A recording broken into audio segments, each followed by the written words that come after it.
You've felt it before, haven't you? That dull, slippery sensation in your mind, like trying to hold water in your hands. You're staring at the screen, the page, the task, yet your mind is nowhere. 1,000 thoughts whisper at once, none staying long enough to finish a sentence. Time bleeds into itself. Hours pass and you can't recall what you did. You scroll, you click, you jump from one tab to another, but at the end of the day, there's an unsettling emptiness. Like you lived the day with your body, but your soul stayed behind. But here's the paradox.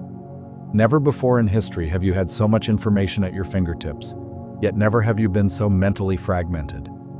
You carry a supercomputer in your pocket, yet struggle to read a paragraph without checking it.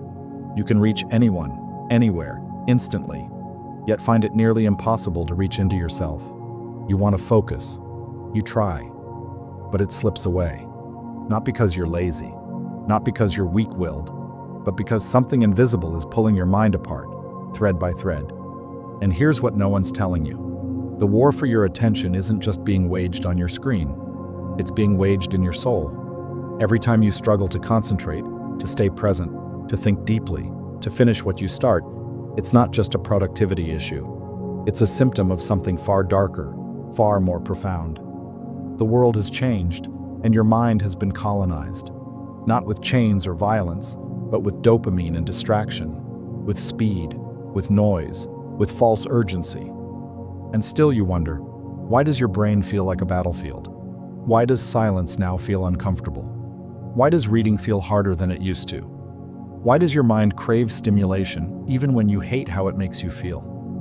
Why does life feel like it's happening to you, instead of through you? Somewhere deep within you, you know this isn't how it's supposed to be. Focus used to be a natural part of life, effortless when immersed in passion, in craft, in contemplation. But now, even those passions have been chopped into content, into clips, into monetizable moments. You're not just losing your focus, you're losing the inner sanctuary where focus used to live. But what if this isn't your fault? What if you were never meant to live like this? Divided, scattered, addicted to interruption? What if your inability to focus is actually a sane reaction to an insane environment? And what if the real question isn't, how do I fix my focus? But rather, who is stealing it and why? This isn't just about attention. It's about your freedom, your identity, your very consciousness. The world is not as neutral as it seems. The architecture of your mind is being reshaped by forces you can't see. Forces that profit from your confusion, your distraction, your fragmentation. And unless you understand what's truly happening beneath the surface, you'll spend your life trying to sharpen your focus in a system designed to blunt it. So let's go deeper.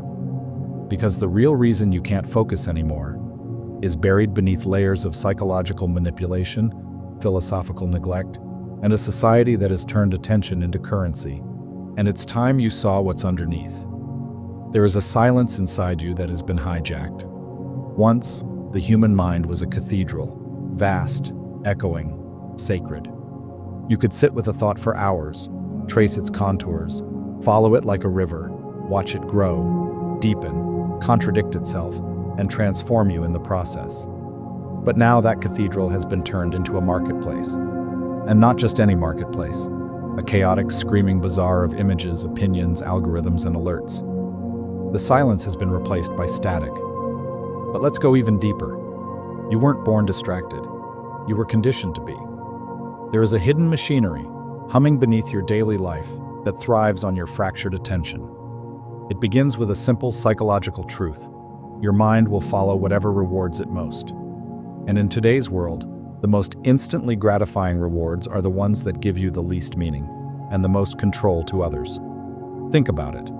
Every notification, every scroll, every click gives you a tiny shot of dopamine, not satisfaction, anticipation of satisfaction, a promise never kept.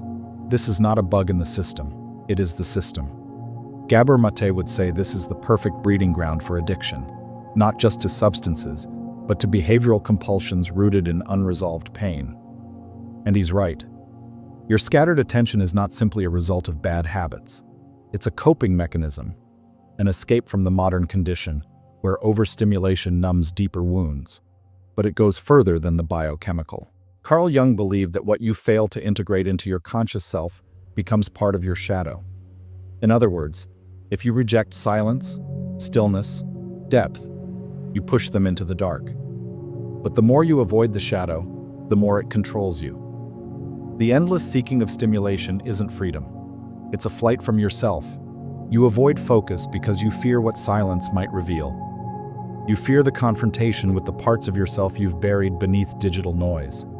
And here comes the existential wound. Jean-Paul Sartre wrote about bad faith, the act of lying to oneself to avoid the burden of freedom.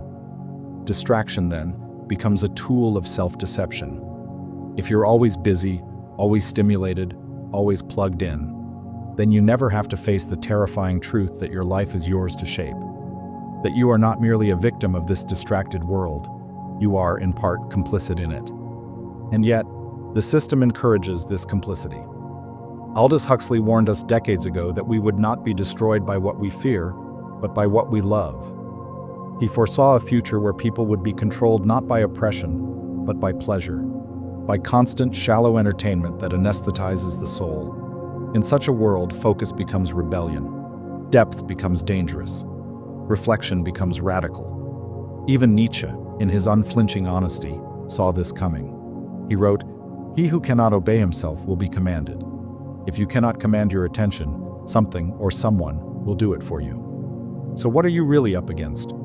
You are fighting a culture that rewards superficiality, a society that monetizes your distraction, a system that commodifies your consciousness.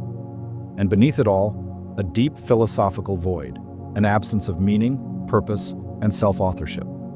That's the root. Not laziness, not lack of discipline, but existential dislocation. In a world where everything is urgent, nothing is important. In a world where everything is visible, nothing is truly seen. In a world where everything is shared, nothing is truly known. Focus doesn't just vanish, it erodes. And what erodes it is the loss of interiority, the sacred space within where thought becomes insight, and insight becomes transformation. But what happens when that space is no longer safe? When entering your own mind feels more overwhelming than the chaos outside? When the very act of being alone with yourself feels unbearable? That's when you reach for the phone, not for information, but for escape, not to connect, but to distract from the disconnection within. This is the deeper sickness, not just distraction, but disembodiment, disconnection from the self, from purpose, from presence. And if left unchecked, it becomes your identity, a wandering mind in a wandering world. But now that you've seen the roots, what lies beneath the surface, you begin to feel the weight of it, the sadness, the betrayal, the quiet horror of having your most intimate capacities, your attention, your awareness, your focus, turned into products. Still, this isn't the end. It's only the unveiling, because next comes the reckoning, the part no one talks about. What happens when an entire society lives in this fog? What are the consequences of a civilization that can no longer think deeply, feel fully, or sit still with itself? And what are you becoming in this silence you keep avoiding? You think distraction is just a personal inconvenience. That losing focus is merely a productivity issue. But what if it's not? What if it's a spiritual crisis, disguised as a technological side effect? Because when your attention fractures, your life follows. And this is the consequence no one warned you about. You start forgetting how to be with people, not just around them, but with them. You nod while scrolling. You half listen while half texting. Conversations become data exchanges. Emotions become emojis. Eye contact feels invasive. Silence becomes awkward. Intimacy unbearable. You think multitasking makes you efficient. But the brain doesn't truly multitask. It switches, back and forth, rapidly. Each switch drains mental energy. Each moment you save comes at the cost of presence, depth, and comprehension. And slowly, you become a ghost in your own life. There in body, but mentally elsewhere. And perhaps the most tragic part? You don't even notice the moment you stop noticing. This is attention residue, a term used in cognitive science to describe what happens when your focus is split between tasks. Your mind leaves behind fragments, traces, mental fingerprints that clutter your consciousness. You move on, but your brain doesn't. You live in pieces. But it doesn't end with mental fog. This fragmentation begins to alter your sense of self.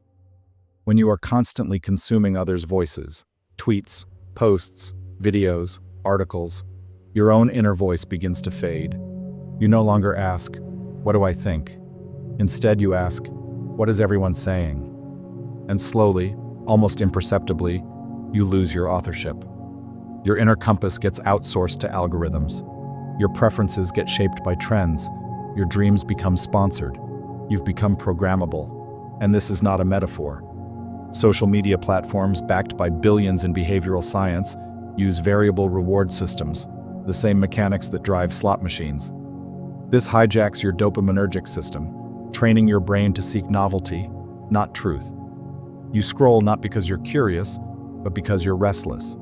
You click not because you're choosing, but because you've been conditioned to. And then there's decision fatigue. The average person makes over 35,000 decisions a day, many of them trivial, many of them artificial. What to click, what to like, what to watch. This constant stimulation drains your prefrontal cortex, the very part of the brain responsible for focus, planning, and self-control. So by the time you actually sit down to do the important work, your brain is already exhausted. But it gets darker. When you lose focus, you lose meaning. Because meaning requires attention, depth, immersion. You can't find meaning in a 7-second video. You can't understand love, death, art, or philosophy through a headline. These are slow truths, and a distracted mind has no patience for slow truths. This is the real theft, not just of your time, but of your ability to experience the sacred.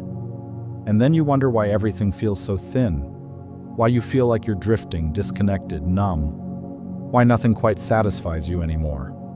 It's not because you're broken. It's because your life is no longer anchored in attention. It's been swept into a current that rewards speed over substance, noise over nuance, spectacle over sincerity, and that current has a name: the attention economy. In this economy, you are the product. Your focus is monetized. Your impulses are engineered. Your emotions are manipulated. Big tech doesn't want you addicted to information. It wants you addicted to stimulation. Because the more distracted you are, the more predictable you become. And the more predictable you are, the easier it is to sell to you, manipulate you, control you. And yet, society calls this progress. But Arthur Schopenhauer might call it what it truly is: enslavement by illusion. A life spent chasing pleasure without fulfillment, motion without direction, consumption without digestion. And here's where it hits hardest. This erosion of attention doesn't just affect your personal life, it infects the collective mind. Politics becomes theater, news becomes outrage, conversations become polarized. No one listens to understand, everyone listens to respond, because true dialogue requires attention, and a distracted society forgets how to listen. So we scream instead. We tweet, we post, we cancel, we virtue signal, but we no longer think. And when a culture can no longer focus, it can no longer remember who it is. So yes, the consequences are profound. You are not merely distracted. You are being dehumanized. One notification at a time, one scroll at a time, one stolen moment of awareness at a time. But what if this isn't inevitable? What if there's a way back, not just to focus, but to your real self?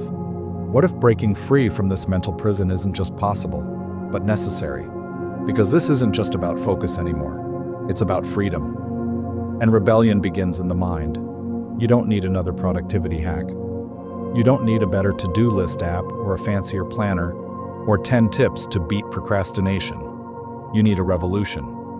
Because what you're facing isn't a lack of discipline. It's a war against your humanity.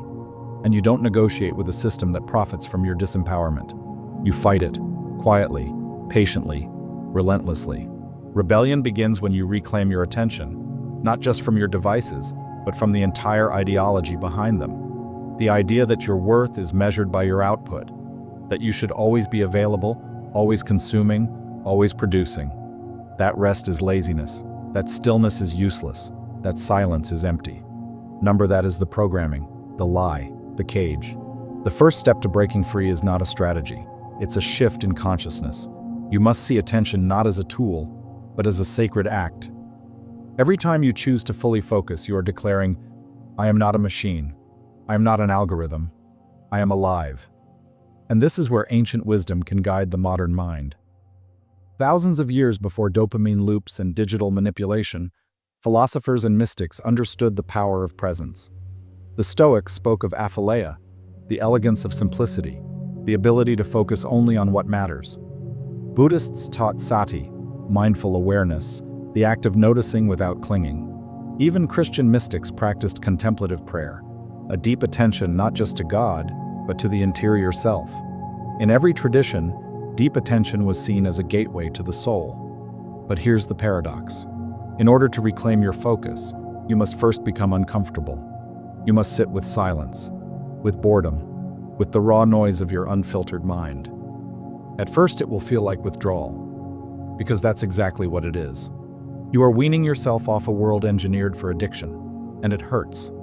Because when you finally stop numbing, you feel everything. The grief of lost time, the shame of neglected dreams, the emptiness beneath the endless scrolling. But on the other side of that discomfort lies power, real power, the kind that can't be bought, sold, or streamed, the kind that emerges when you stop chasing stimulation and start cultivating depth.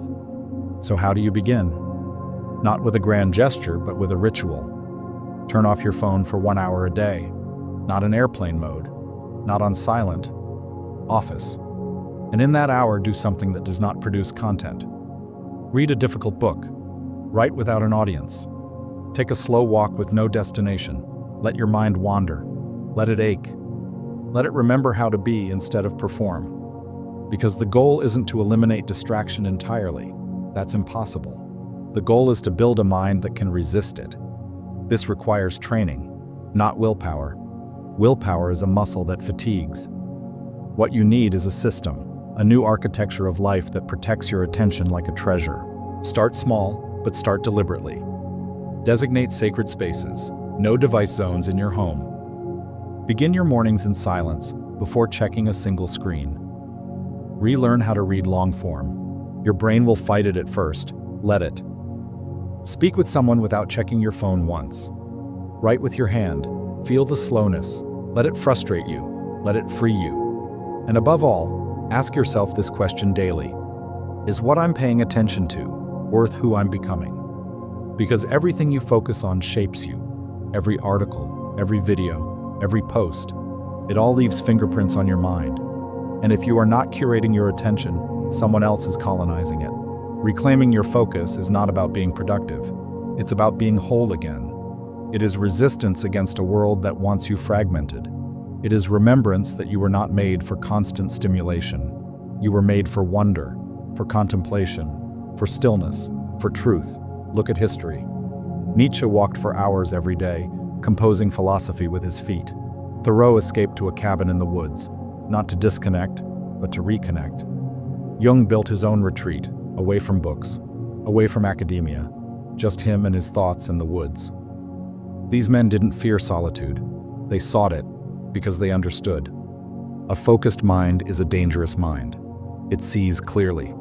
It questions deeply. It creates freely, and that's what the system fears most. So if you truly want to reclaim your focus, don't just change your habits. Change your relationship to attention itself. Treat it as sacred. Guard it with your life. Because in a world that wants to steal your mind, to focus is to fight back. There comes a moment, if you're lucky, when the noise fades, not because the world quiets, but because you no longer feed it. And in that stillness, something ancient stirs within you, a memory you never knew you had, a voice, not loud, but unshakably clear. You were not made for this, not for endless scrolling, not for shallow stimulation, not for the passive consumption of other people's lives. You were made for awareness, the kind that sees without distortion, that listens without distraction, that lives without apology. And here is the final, most painful, most liberating truth. The reason you can't focus anymore is because you've forgotten who you are. Not in some poetic, abstract way. In the most literal sense. You've been conditioned to see yourself as a consumer of content, a cog in the machine, a mind designed to optimize, monetize, and mechanize. But you were never meant to be efficient. You were meant to be alive. You've been taught that attention is a tool, but it isn't. It's not just what you use, it's what you are. In every moment, what you attend to is what becomes real. Focus is the lens through which your reality crystallizes. It is how the universe, vast and chaotic, becomes your world. If your attention is hijacked, your reality is hijacked. If your focus is fragmented, your self is fragmented. This is the truth that cuts through every productivity trend, every digital detox, every well-meaning life hack. To reclaim your focus is to reclaim your reality. And reality, once reclaimed, is terrifying. Because in that raw, undistracted space, you meet yourself.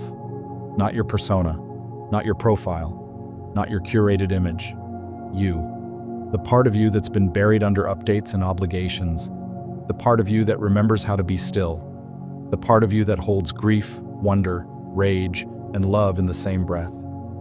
And maybe that's why you've avoided focus for so long. Because you sensed, deep down, that real attention would force you to confront everything you've been running from. The dreams you postponed, the truths you silenced, the life you surrendered for comfort and convenience.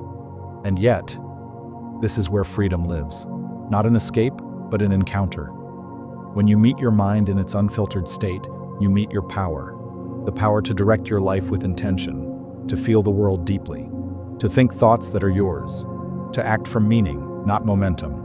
This is what the world has forgotten. We worship speed, but speed without direction is chaos. We celebrate connection, but confuse it with noise. We praise knowledge, but ignore wisdom, which can only be found in silence, in stillness, in focus. And so the rebellion isn't loud. It's not dramatic.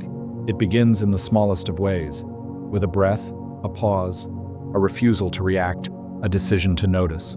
To focus is to say, I choose this moment, this word, this life. Everything else can wait.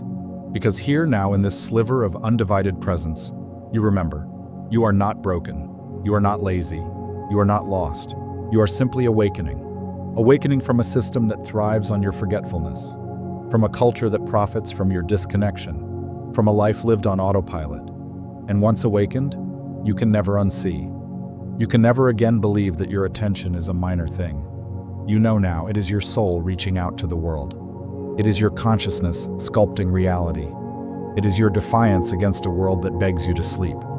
So choose to see, choose to feel, choose to focus. Not because it's easy, not because it's trendy, but because it is sacred, because it is yours. Because in the end, it's the only thing that ever was. And maybe, just maybe, the real revolution isn't out there. It's not in systems or policies or platforms. Maybe it begins with one human in one room putting down the noise and finally looking inward, to face the mind, to remember the soul, to rediscover the self, fully, quietly, completely. And that is how you focus again.